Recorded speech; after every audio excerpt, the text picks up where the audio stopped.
Deputy speaker साहब, मैं कटौती प्रस्ताव के हिमायत में बोलने के लिए खड़ा हुआ हूं और मैं अपनी गुफ्तगू का आगाज करते हुए न जाने मुझे क्यों ये शेर याद आता है, एक दो जख्म नहीं सारा बदन है छलनी, दर्द बेचारा परेशान है कि कहां से उठे। मैं किसकी बात करूं? मैं इस वक्त सत्ता पक्ष और विपक्ष के लोगों ने एक दूसरे को आईना दिखाया है। मैं अपना वक्त बर्बाद नहीं करना चाहता। हेल्थ और एजुकेशन वो बुनियादी जरूरत है जिस पर गंभीरता के साथ एक संवेदनशील और कल्याणकारी सरकार को तवज्जो देनी चाहिए।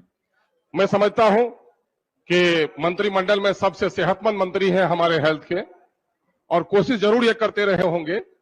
हॉस्पिटल्स के घर को हम चमकते हुए देख रहे हैं, ये भी मेरी आंखों ने देखा है। लेकिन मैं क्या कहूं डिप्टी स्पीकर महोदय कि जब एम्स में जाना पड़ता है या आईजीएम्स में जाता हूं, पीएमसीएच में जाता हूं, तो वहां बीमारों की तादाद और लाचारों को देखकर बड़ा दर्द होता है। पूरे बिहार की जो स्थिति है, डॉक्टरों की कमी है, एजुकेशन के लिए और हेल्थ के लिए लोगों को बाहर जाना पड़ रहा है। बिहार की गरीबों की राशि बाहर जा रही है।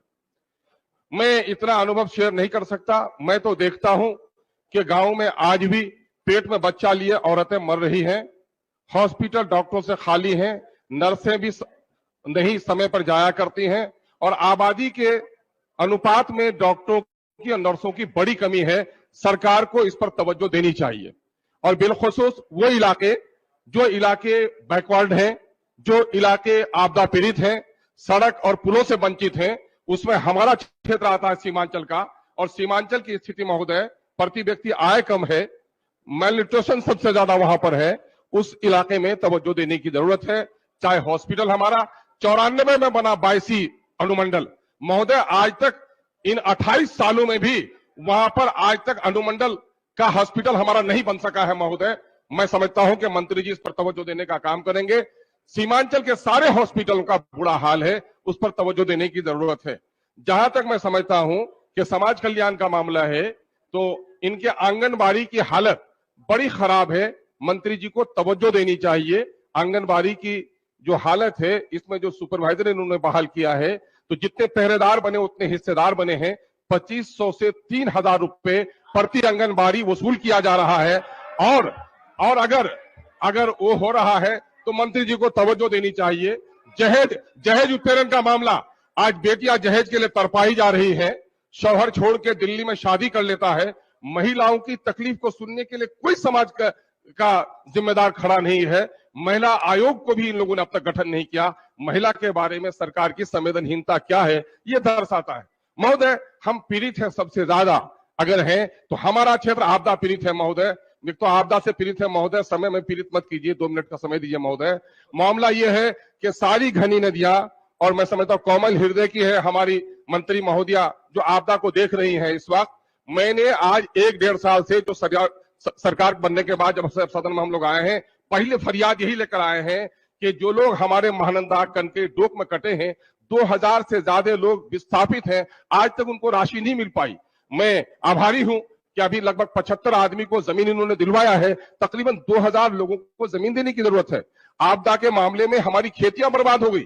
हमने पढ़ा अभी उनके वक्तव्य में कि जिनको आपदा की वजह से जिनकी खेती नहीं हो पाएगी, ऐसे किसानों को भी मदद की राशि दी जाएगी। लेकिन महोदय, मदद की राशि क्या, जिनकी खेतियां बर्बाद हो गई, जो मर गए, मरने वालों को भी राशि नहीं मिल पाई है महोदय। मैं समझता हूं कि चंदवार के अख्तर और खुशनुमा जो दोनों मर गए, शौहर बीवी, उनके 4-4 बच्चे हैं और आज तक 3 साल तक आपदा की राशि उनको नहीं मिल पाई है। यही मामला अमोर का है, बायसी का है, हमारा डगरवा का है और कोचाधामन, बहादुरगंज, ठाकुरगंज, जोकी तक का हमारा जो वो क्षेत्र जो समाहित है पूरे तौर पर आपदा में, उसकी हालत बड़ी खराब है। मैं चाहता हूं कि आपदा पीड़ितों को, मैं कुछ अलग से नहीं मांगता, मुझे 5% कमी दीजिए। मुझे कभी कभी शक होने लगता है कि आपदा के बावजूद भी हमारे माननीय मुख्यमंत्री कहते हैं कि राजकोष पर सबसे पहला अधिकार अगर है तो आपदा पीड़ितों का है। मैं समझता हूं कि हमारे सरकारी जो चाकर हैं, ये कहीं ना कहीं से हमारे माननीय मुख्यमंत्री के इस आशा को जमीन पर आने नहीं दे रहे हैं। मैं आपसे निवेदन करता हूं महोदय कि आप सरकार को इस संवेदनशील मामले में निर्देशित कीजिए कि और दूसरा काम नहीं हो सके, लेकिन आपदा पीड़ित जो महिलाएं सड़क पर है, उनके लिए शौचालय नहीं बना है, उनके लिए पानी पीने का पानी नहीं है, घर कट रहा है। अभी हमारे इलाके में 50-60 जगह पर कटाव हो रहा है, लेकिन आपदा से पैसे नहीं मिल पा रहे हैं कि कटाव से हमारे बचाया जाए। महोदय, हम आपसे विनती करते हैं सीमांचल के आपदा पीड़ितों की ओर से कि सरकार को कड़े तौर पर निर्देशित करें कि आपदा से जो लोग पीड़ित हैं उनको नियमावली में जो तय किया है आपने, उस नियमावली के अनुरूप उनकी मदद की जाए। महोदय, मैं आशा करता हूं कि आप आसन की ओर से निर्देशित जरूर करेंगे और जिन मुद्दों की ओर मैंने मंत्री महोदयगण का तवज्जो दिलाया है उस पर भी आप कृपा करेंगे। एक आखिरी बात महोदय कि आयुष्मान भारत 5 लाख तक का आप बीमारों को दवा दे रहे हैं, बड़ी अच्छी बात है, लेकिन महोदय उससे पहले जो खर्च हो रहा है गरीबों का, टेस्ट के नाम पर 10,000 15,000 रुपए वो गरीब नहीं दे पा रहे हैं। बिहार हुकूमत को उसके लिए उपाय करना चाहिए और कैंसर के लिए कम से कम उपाय बिहार में कराइए, हम आपसे निवेदन करते हैं। और यह आखिर बात कि महंगाई में